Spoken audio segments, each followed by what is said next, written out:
Hi everyone, today I'm going to show you how you can add DNS records to your domain registered at Hostinger. You will need to add DNS records to your domain in case you want to add some service like Google Workspace, Microsoft Email, or any other marketing email service like MailChimp, or maybe you just want to point your domain hosted at a different server.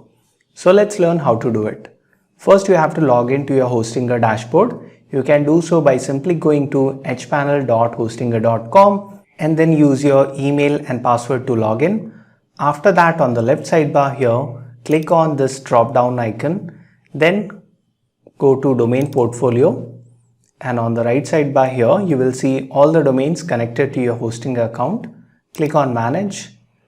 Then again on the left sidebar here, go to DNS name servers, and from here you can manage all your DNS records and make sure that you are using the default Hostinger name servers to make changes. Otherwise, if you're using some other name server, then you have to make the changes on that service which is actually controlling your DNS server. If your name server settings looks like this, ns1.dnsparking.com and ns2.dnsparking.com, then you can continue to follow this tutorial.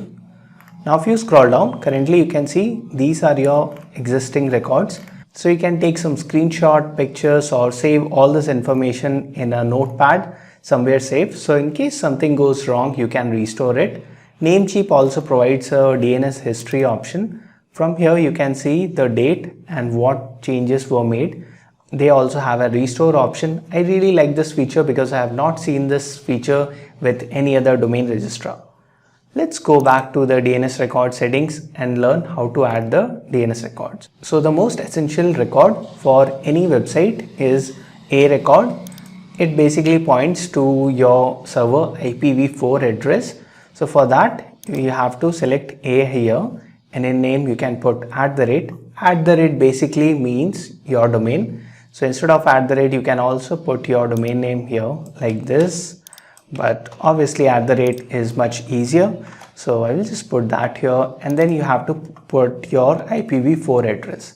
It can be something like this, okay, and then keep this TTL default, or if the service provider has provided you a specific TTL, you can put that here, then click on add record.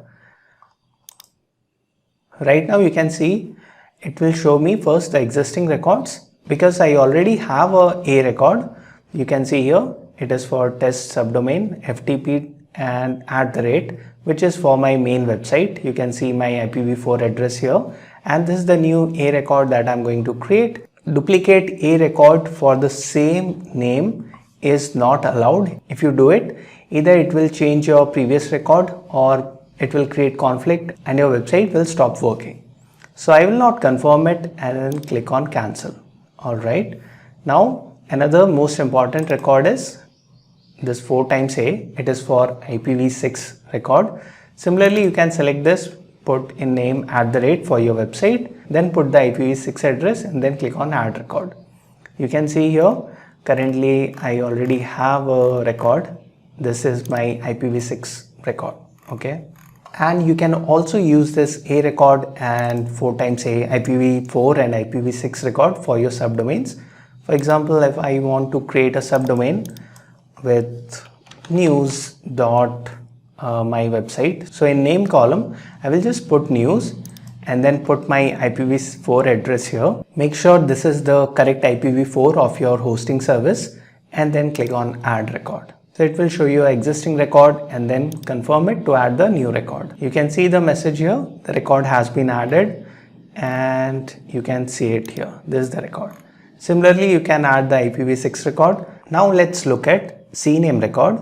CNAME record is basically like an alias record. So for example, if my subdomain and my main website are both hosted on the same server, their Ipv4 and Ipv6 address both are same, or I want to create a www record, or for some other verification service, they want you to create a CNAME record, you can do that. For example, I want to create a subdomain subnew, and in target, I will put my domain name here and then click on add new record. You can see the DNS record has been created. And now let's look at the TXT record. This is also required by a lot of verification services. So you can select here, and you can, in name, you can either provide the specific value provided to you, or for example, you can put something like Google and then verification random code. Okay, and then click on add record. So that's how easy it is to add the TXT record. And there is MX record. This is mostly for email inbox service. So if, for example, if you are using Microsoft 365, Google Workspace, something like that, then they will provide you the specific details that you need to add to your MX record. So you can put those details here. For example, msmail.ms.com. Then you can select the priority and click on add record. So that's how simple it is. Now let's verify if the records we have added are reflecting or not. To do so, you can go to my website smarthelpguides.com. The link will be in the description. Click on check DNS records here, and then here. This is my main domain. So I will just copy it here and then paste it. First I will select NS. It stands for name servers. Then click on find. It will show the name servers. So it is default hosting here, which is correct.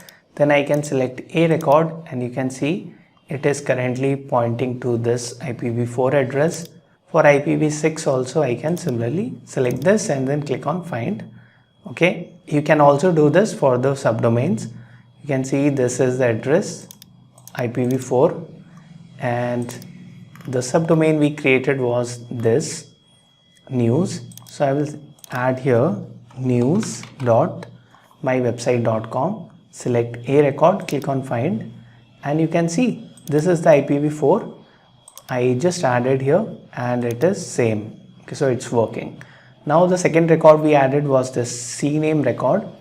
So let's go here, and I will put the CNAME was subnew.mywebsite.com.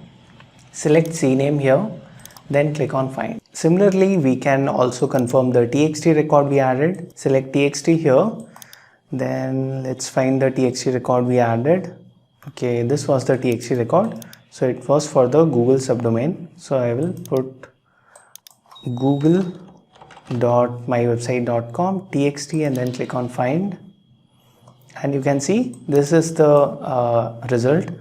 And let's see if we added this code. Yes, it is same. So this is also working.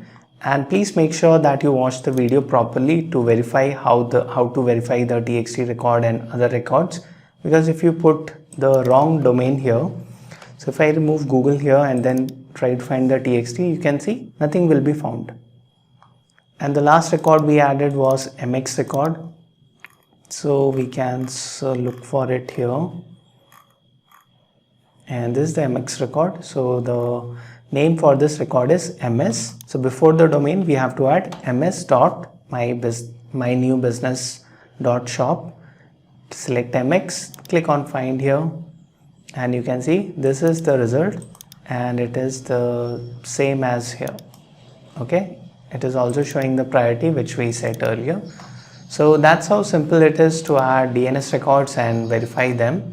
You can also go to DNS history and see we have made all these changes today. You can see the date here. So if you want to, you can also restore to a previous version. If you have any questions, please post them in the comments. I will try to help you out.